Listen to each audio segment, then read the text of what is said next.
I've asked you to get out of your car. Yeah, but you need a reason to ask me to get out of my car. You can't just ask me to get out of my car. But the fact that you're in the driver's seat of a vehicle, yeah, you can still be arrested for impaired operation.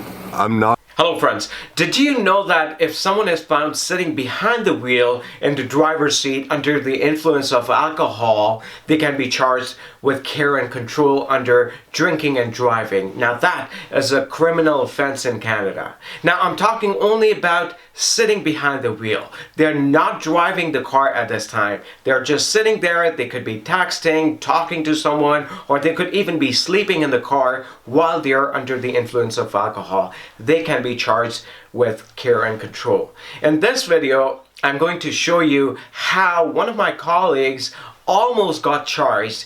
They had some information that my colleague was under the influence of alcohol, and they came to him. And I don't want to kill the fun for you. I want you to watch this video and figure out what happened and see how my colleague dealt with this situation, because he knew what his rights are. So watch this video and I hope you learn something from it.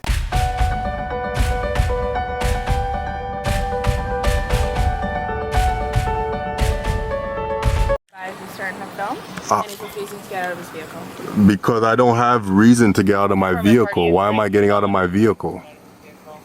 I've asked you to get out of your car. Yeah, but you need a reason to ask me to get out of my car. You can't just ask me to get out of my car. The complaint was that you're impaired. That I'm You impaired? drinking and you were causing a disturbance, so I need you to get out of the vehicle, please. No, that's not it at all. That's not what happened. You can disagree with that, but we can discuss it outside the car. I don't feel comfortable discussing it outside the car with a cop. I don't feel comfortable doing that. Hi, ma'am. How are you? I'm good. I'm recording for my own protection. That's okay. That's totally fine. Yeah. Are you able to step out of the car? No. What is the reason I'm stepping out of the car? Because we received a call that you're possibly impaired and you're driving the vehicle. I'm at home right now. Yeah, I understand that. Yeah. But you were driving the car before that, right? That's why. Okay. I think I would prefer to stay in my car though. Okay. I don't feel comfortable coming out of my car. I hope you guys understand that. Okay. I appreciate that you're not comfortable getting out of your car, but the fact that you're in your car, yeah. We were told that you had been driving your car and they believed you were impaired because I haven't, of how you were acting and the way they smelled alcohol on you. I'm not impaired. I haven't been driving. I'm at home. I haven't been driving. I understand that, but the fact that you're in the driver's seat of a vehicle, yeah, you can still be arrested for impaired operation. I'm not operating the vehicle. I'm sitting at home in my car. It used to be called care and control. Now it's under the same, all under the same umbrella. What's under the same umbrella? Care and control and impaired operation. It's all under the same umbrella of impaired operation of the vehicle. I'm fairly sober right now, to be honest with you. So I'm not drunk. I'm not tipsy. Okay, so what we're hoping to do is show that you're sober enough to drive. So if you get out of the vehicle, I'm not driving though. I'm not driving anywhere. You were driving. That's our issue. Where was I driving? You were driving from the other side of Brampton to here. No, I've been here the whole time. So you weren't driving your car, so then why is your GPS still on? Because my GPS is always on, it's plugged in. My GPS is always on. Oh, the lights aren't on.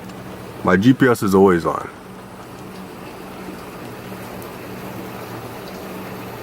Okay. Is there a sergeant coming? Okay. All we want to do, sir, is Yeah. make sure you're not drunk. That's all we want to do. Yeah, but there's no reason to do that. I'm not driving, so there's You're no in the reason. driver's seat of the car. You have the ability to turn that car on and drive away if you want to. But I'm not going to do that. But you have that ability, right? If you wanted to drive away. I mean, we all do. We all do. So that means you have the ability to operate this vehicle, which means if you are drunk or impaired. That makes no sense. I'm sorry. I'm sorry. It just doesn't make any sense to me. It just doesn't make any sense to me. I'm not trying to be rude, but I'm just saying that if I'm not driving the vehicle, then that's how it is though. That's if you're drunk and you're sitting in the driver's seat and you can turn on the car, you might as well be driving the vehicle now. That's how it is. Well, what law is that? It's impaired operation of a motor vehicle. I told you that. But impaired operation of a motor vehicle is driving the vehicle. It's not sitting in a vehicle. It's care and control as well, sir. Okay. Well, I never heard of that law. That's a new law. That's unfortunate, but we have, and so has a judge and a lawyer and anyone who else will tell you who knows the law. And anyone who sees this recording will also agree with you if it is a law. Well, people might disagree that it's right, but it's the law. It's in the criminal code. Okay. Section, I don't know offhand. It's 254, isn't it? Yeah, section 254 of the criminal code. Section Google 254. Google it. Yeah, we'll wait for the sergeant. I'm happy with that. He needs to get out of the car so we can see if he's drunk or not. I don't think so. I disagree. So she's putting on her gloves. And there's another guy with a light in my car. I'm gonna let you know you're under arrest now for care and control. For care and control. Get you out of the car. So I'm under arrest now for care and control. You're gonna need to come out of the car. We're gonna have to come in and get you, okay? And someone's opening my car door. So now I'm under arrest. For what exactly? And I'm not resisting, by the way. That's no problem. So you're just gonna put your hand behind your back. That's fine. For care and control. Down so it doesn't get damaged, right? Please. We don't want it to break. You're not gonna have, have it in your pocket anyways. Okay. So I'm just gonna put it on your seat so it doesn't get wet, okay? This cops just arrested me. You know what I'm saying? This is the sheriff.